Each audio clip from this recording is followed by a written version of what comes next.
You are being offered an opportunity to enter a new reality. It is already here for those with eyes to see. Soon it will be the only reality to be seen.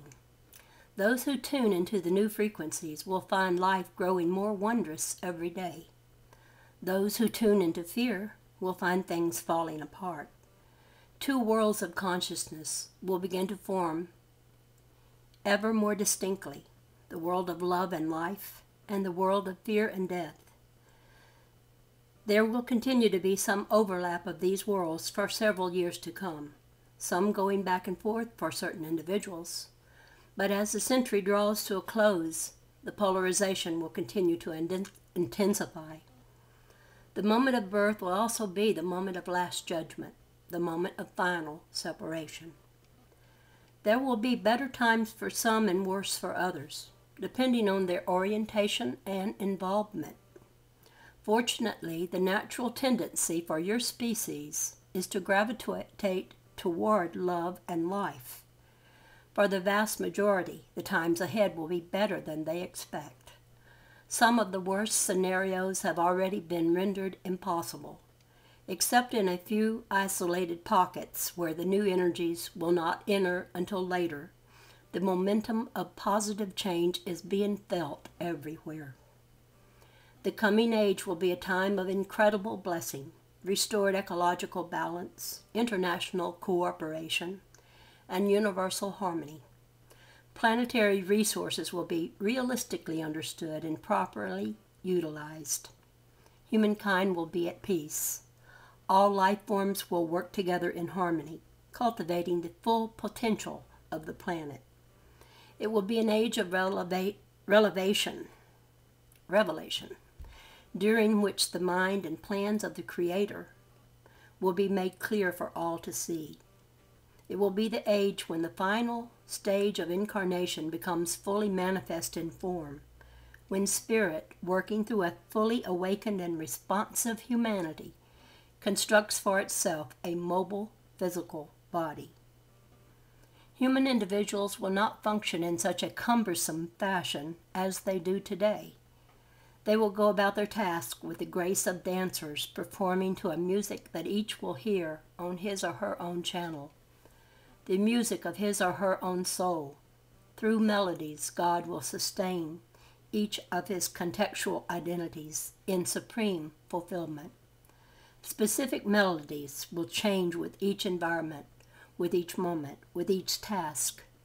Yet a consistent overall pattern of musical relationship will constitute the new identity of mankind. The song of the moment will be what each individual is in that moment, translated into an ever-changing musical score. Music will be the informational medium through which the totality of consciousness informs each individual cell of its specific functional duties within that totality. Individuals will participate in this music as well as listen to it. All humanity will be involved in conscious creation, immensely fulfilled in the capacities they serve. When an individual is not required in a functional capacity, he or she will be free to compose the score that will specify a route of musical travel within the body of creation. From a human cellular perspective, the work that is to transpire during the 1,000-year period of planetary awakening will manifest as the building of great floating cities of light, massive fleets of intergalactic starships constructed from biological components brought to life by the creative intentionality that will work through all humans of that age. However, from a perspective of spirit, the Star Maker will be organically growing through the instrumentality of the human species, a physical body capable of universal exploration. The completed body will resemble a human body in both design and structure. The completed physical body, incorporating much of the Earth's biological life, will depart from this planet in approximately 3011 AD. From the outside, it will have the appearance of a human baby of about 1 year of age. It will function much like the microcosmic human body, with all organs represented. It will be fueled by a fuel all will have learned to live on by that time, light itself. Its design will limit it to speed slightly less than the speed of light, but this will just be a pleasure cruise, and those wishing to travel faster will have only to use their non-physical vehicles. From the human cellular perspective, the construction of this body will be a glorious, enjoyable, 1,000-year period of intercontinental cooperation. From a spiritual perspective, it will be the birth of an organism the likes of which the universe has never seen. As the greatest gathering of interstellar space vehicles ever assembled leaves the Earth in graceful formation, the Christ child will slowly get up, look around, and push itself off into space. Yours is not a tame God to be confined in reverent concepts, but a vibrant, playful energy, the very soul and spirit of life.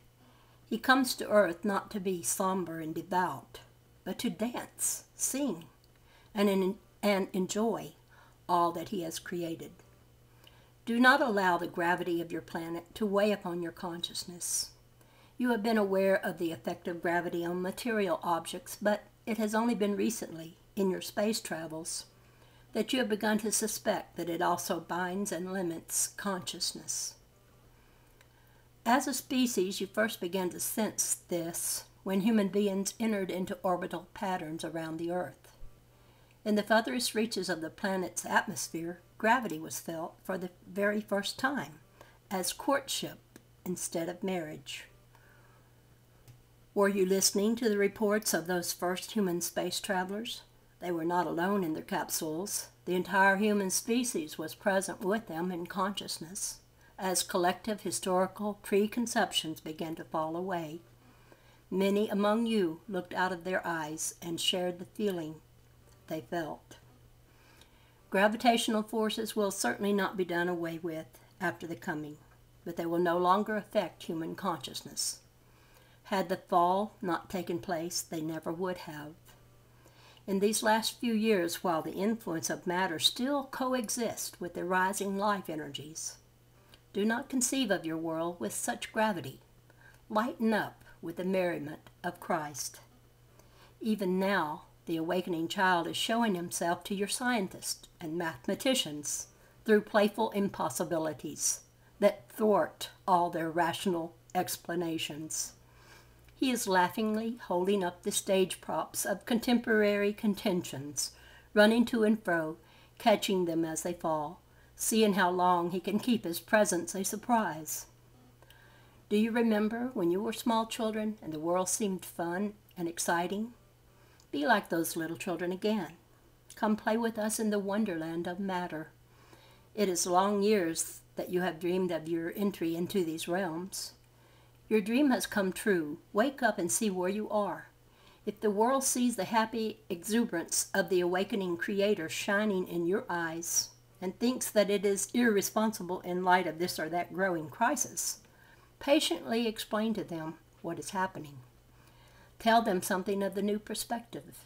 In the moment of your presence, in the moment of your being, tell them what you are experiencing and what they might experience too. Let them see that your happiness, your peace, and your serenity are not yours alone, but the reflection of your life of a being who will always be at his greatest ease. Do not let the preview of what is to come distract you from the work that lies ahead. Do not store the specifics of this vision in your mind and then expound upon them with rational extrapolations. Feel the spirit of all that we have been saying. Embody it practically in your daily living. The vision is real, but there are steps that need to occur before what is already done in spirit becomes likewise accomplished on the earth. You are the means of those steps, the mechanism that the Lord has designed to implement His will in the realm of form. In the stillness of your innermost being, contact Him. Gain His clarity, purpose, and direction. When you have received instructions and discovered your area of service, go forth and do what needs to be done. We are prepared to join in conscious communion those members of your species who have experienced psychological death and rebirth. Before our help can materialize, however, there must be more openings on human levels. We are unable to commune with humans whose vibrational fields are distorted by ego factors, emotional reactions, excessive conceptualization, or past-future orientation. In such cases, our presence would force their vibrational patterns into alignment with ours, robbing them prematurely of a portion of their identity. We are only able to work with those who are consciously aware of who they are and what they are doing. With these, union becomes reunion. It is critical that you remember your origin and your purpose. Your descent into matter has reached its low point. If all that you identify is not to be annihilated in entrophic collapse, you must begin waking up, begin living. You have been dead to the most important part of yourself all these years of your history. But your time in the sarcophagus is complete. You shall no more be consumed in the fires of faithlessness. Arise then from the ashes of ignorance and rejoin the cosmic brotherhood. The time of separation has come. There are but two roads before you. You can walk in the innocence of those who trust in the Lord, or perish in the impending collapse of your rational systems. The choice, as it always has been, is yours.